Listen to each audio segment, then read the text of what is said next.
Hello everybody and welcome to SaveEarth.us, our YouTube channel for the 501c3 public charity that is dedicated to utilizing creativity and inspiring creativity in others all around the world so that we can all save Earth via creative methods, artistic expression, and all different kinds of things. When you get to the truth, as we seek the truth, we find that a lot of things are going in the wrong direction, and it is up to us and we the people all of the world to change the direction and make it better, restore the health of our world. And this is an Earth Day presentation, so it is a great time to start thinking about it as we enter a new phase in the Save Earth charity where we are going to take it up a notch. And it is sparked by this story out of the Netherlands where a beautiful 28-year-old girl is headed for euthanasia, and she's being encouraged by the doctors and the people of her medical profession. And she is autistic, she has mental health issues, but she's physically very healthy. She lives with a cat, she's got tattoos, she has a boyfriend, she has all of these amazing things, yet her doctors are still pushing her towards euthanasia. So it is a very weird thing, and this is a slippery slope, and we see it as exactly that, a slippery slope where you have a pretty healthy person publicized going through this medical procedure in its hopes of inspiring others to do the same. But we are going to counter that because we strongly disagree. And I've got a write-up about this because if you're not aware, I am DiNo. I am the art teacher of autistic students, and I have been for over 22 years. I've taught thousands of students with autism, and I've really shown them the beauty and miracles of life. So with that said, I'm going to read what I wrote in honor of this, and I'll chime in with some other things. So enjoy the art, and I'll show you some art as well from one of my students who is unbelievably creative and incredible and lives a great life as a result of choosing the creative path, which we would also like to encourage Zoraya to do. We feel that she is destined for an incredible life, and to end it in May would be an absolute shame for everyone involved, and we look at it again as a failure among the people around her, and especially the doctors. Not her fault. We know that it can be difficult with autism and the various stages of the spectrum, and so we also know that there are a lot of people worse off than Zoraya who have never even considered this option. So we want to encourage that because everyone can live a full life if they are around the right people and they have the right encouragement and they are going in the right direction. So we hope to steer Zoraya Beek back in the direction of choosing life. So here we go. This is a little write-up from Save Earth. I hope you enjoy it. A new mission and campaign has begun for Save Earth 501c3 public charity, and its main goal is to end the doctor and government encouraged euthanasia of autistic individuals around the world. To us at Save Earth, this is a sin of the highest order.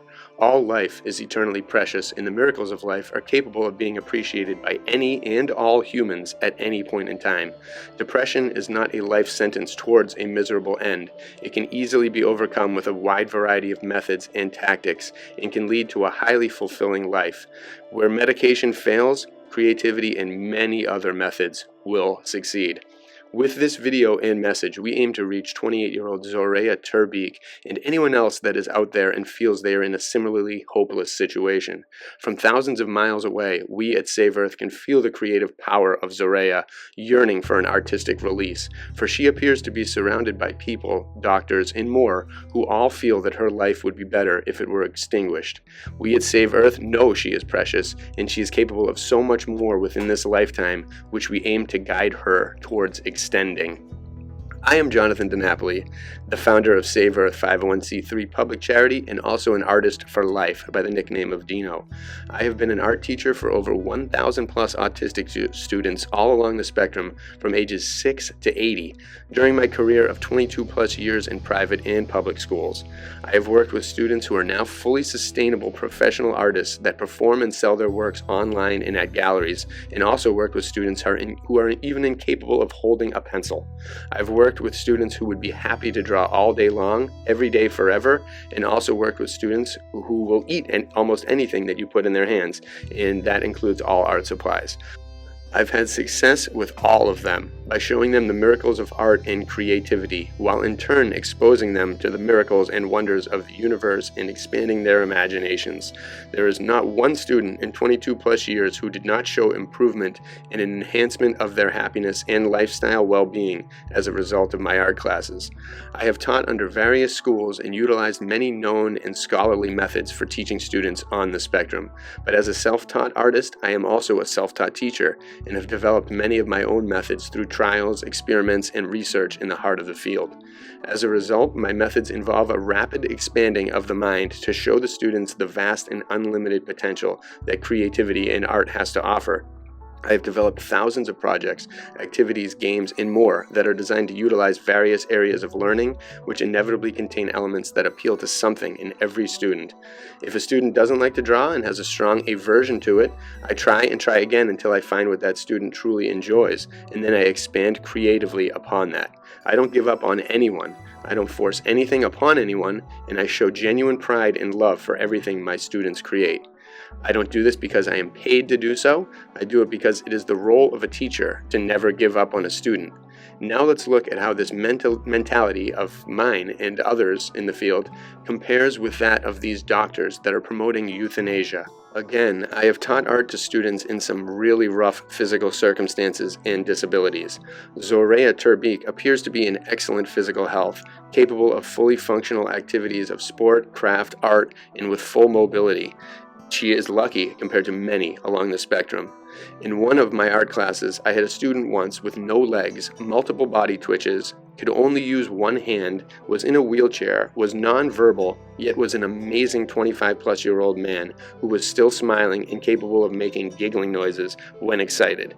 He was loved by all the other students in his class, and he lived a very great life even despite these hardships. The project for the day, one day when I was teaching him, was to use my homemade spinning mandala machine, where students place a pencil upon a 1,000 plus RPM spinning machine and make 5-minute masterpieces with various colors and materials. When it came time for this particular student, we were stumped, but I could see that he really wanted to try it, and I definitely did not want to disappoint him. So I asked a fellow administrator if I could see their supply closet really quick. Within 5 minutes, I invented a pencil holder via a wiffle ball bat that I carved a hole into the top of. We put a few colored pencils in the wiffle ball bat, and the student was able to reach the spinning mandala machine and complete the project from his wheelchair. As he saw his creation forming, he began to giggle and smile amazingly. Soon everyone in the room was cheering him on and applauding his beautiful art creation. I and the boy were so happy that I think he actually cried tears of joy. He was unbelievably proud, and so was I. We did not give up on him. That is the main thing. We never give up on these students. They do not deserve to be given up on like these doctors are doing. So what if Zoraya were to be treated by adults who encouraged her to succeed rather than pushed for her to end her entire existence forever?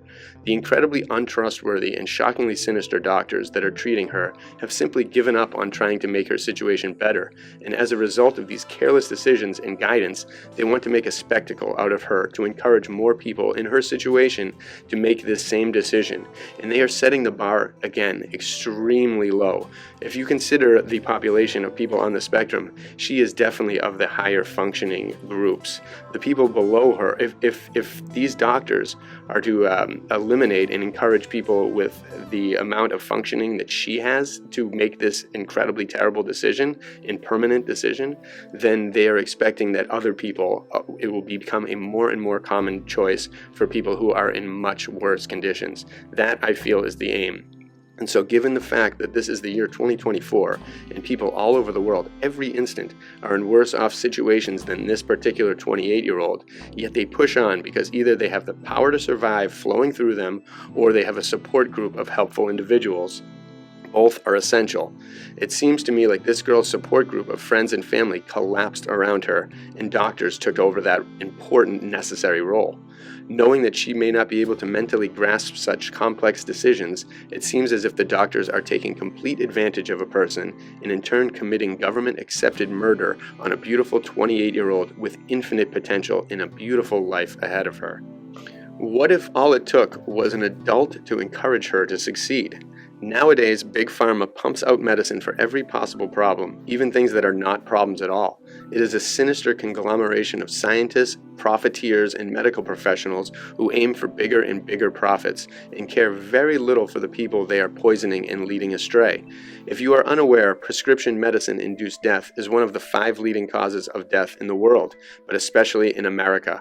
Sadly, many doctors have become the new stereotypical used car dealers of what should be the health industry.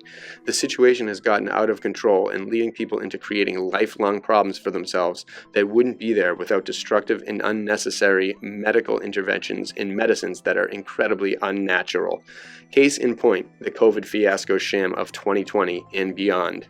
If you ever were looking for reasons to not trust the medical industry, just look back at the last 4 years and thoroughly examine the evil that was utilized to harm over half of the world's population through fear and deadly quote-unquote cures. So the medicines did not work on Zoraya. They rarely do, and she is certainly not the only one in this similar circumstance. If I was able to speak to her and sit down with her for a day, this is what I would do. Immediately, I noticed from the photos that she has 2 cats. Having 5 cats myself, I am willing to believe she loves that cat very much, and you can even see it in her eyes in the photo. With that tiniest of clues, I would then say, "Have you ever tried to draw your cat?" Chances are, since she is physically capable of using her hands, she would be interested in that drawing activity. I would then provide her with paper and drawing materials and give her step-by-step guidance and teachings to encourage her to draw her feline friend, staying positive the entire time. Cats are very tough to draw, so chances are her first attempt wouldn't be too accurate or impressive. I would then encourage her to keep going, notice the little details, get deeper into the vision, then imagine the background. Where could this kitty be? Somewhere fantastical or somewhere funny?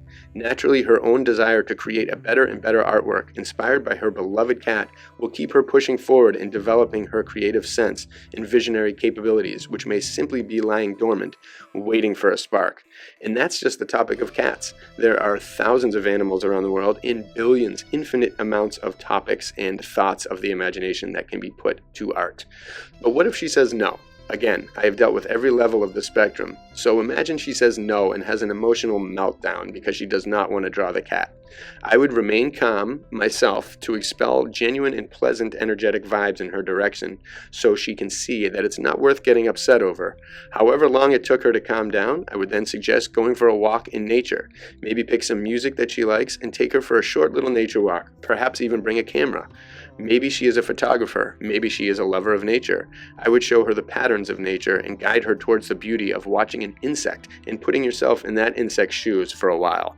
Then after the walk, I would show her some drone videos of other beautiful places around the world and encourage her to realize that if we found beauty and happiness in one small plot of land, imagine embracing the rest of this massive and infinite world of wonders. If I were convinced that one of my students was facing an option of ending their life in this way, I would pull out all of the stops and do everything possible to find out what their natural-born creativity is and what will inspire them to continue forever.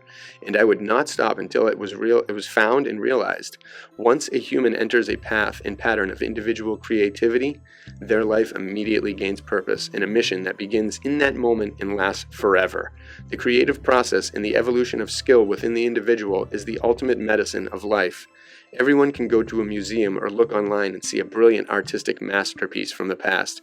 Then when a young artist compares their primitive creations to some of the masters, they are able to see a clear goal and recognize its power and beauty immediately, and they begin to acknowledge that art truly is a lifelong path, of which even the longest life seems too short. They then wonder how long it will take them to be able to create like that, and if they like the process enough, they stick with it until they have attained the skill level they are destined for. And while they are creating, they will also discover much about themselves and the power that creativity has to offer the human body, because it boosts the immune system, it boosts everything, overall well-being, happiness. It does so much for the human body, mind, and spirit. It is better than any medicine out there, by far. All people are different, but everyone has a creative blessing within them. It may not even be art or nature that could save Zoraya and make her think in a more positive and inspiring direction. It may be another form of expression entirely. She could try dancing, photography, writing, poetry, music, animation, videography, stylists, designers, cooks, fashion, and so much more. We are all creative human beings, and when we are not fully utilizing our divine abilities and senses, the world can grow numb and seem like a depressing place with no hope for happiness in the future. There is not one pill or pharmaceutical creation that can change the circumstances of life and the events along the path, and Big Pharma could never devise such a potion. It is impossible by nature. All pills act as temporary band-aids, which inevitably make the problem worse via chemical damage to the body. So just because the doctors can't chemically solve this issue, parentheses, an impossible feat, they have determined that ending Zoraya's life would be best for her. How insane is that? They have determined that ending her life would be best for her. I would even say it is criminal. If she were at a job site as a worker and got picked on by others via text and vocal aggression, and it led to her own suicide, some of those people may even be charged in court for encouraging her end, and it may even be deemed as threats or potential murder. But somehow, if you put on a doctor's uniform in this particular country, you can openly encourage someone to end their life and face no repercussions. In fact, the news will somehow glorify you for doing your job. And this is not only happening in the Netherlands, it's happening in Canada too, and it's spreading. And they started with cancer and more mortal diseases, and then it gradually trickles down to things like this, things that are not at all worthy of such an end and such a disgusting, sinful solution. But it is not their job. Doctors have been given way too much undeserved power. This all stems from this unchecked and propagandized view that doctors are untouchable and infallible in their diagnosis. I see this firsthand in my family all the time, where people I love will trust their doctors and ignore my own in-depth research, which has multiple sources stemming from it, and they always end up suffering as a result of this. All because they have a sense of unbearable trust in these people who, just like most people in the workforce, are simply trying to make as much money as possible, no matter how badly they have to decimate their own code of ethics or your health in order to achieve that monetary triumph. For me personally, my trust in God and a divine creator always steers me in a natural direction, far, far away from Big Pharma witchcraft. While some people have 100% trust in their doctors to look out for their health, I would rather put the trust in myself. Zoraya should put the same trust in herself. And if she discovers her creative gifts and miracles, she will inevitably realize the errors surrounding this situation, and there is no telling how bright her future could be. I would love to invite Zoraya to be a part of Save Earth. I say, take this story and shove it right back in the faces of the doctors, the media, and the Netherlands' criminal government filth. She may find that her creative outlet is in disseminating her own story of survival and saving hundreds, thousands, maybe even millions of fellow humans that may find themselves in a similar situation to her. If she decides to push on, she could even use her momentum to end this medical insanity and make the world realize how beautiful and incredible it is to be a human, no matter where others place you upon an imaginary spectrum of consciousness. She could go from being a medical victim in a news story around the world to a superhero in a few days or weeks. Even if she chooses to survive, but does not want anything to do with the limelight or Save Earth, if she decides to choose life and cuddles her cat once, it's worth it. If she tells the doctors she wants to live and then walks outside of the hospital and embraces the sunlight, listens to a bird singing in a tree, hears her favorite song one more time, or draws a beautiful picture of her cat, it will all be worth it. Life is precious. Every instant is a miracle and a chance to save Earth, or a time to create beautiful wonders to share with others and spread your unique vision throughout the world. There are infinite options for this bright young girl to choose in her life, and we pray she chooses wisely. She deserves to live and find happiness wherever it may be. So please, Zoraya Beek, if you are out there, choose life. We want you here for a long time. You have a true divine purpose to share with the world. We all want to see you achieve your full creative power and potential in this lifetime. You are young and the world awaits you. Embrace it and love it, and it will love you back. Now is your time to save Earth, not to leave it. We love you, Zoraya. Stay strong, get creative, bless you. From Save Earth.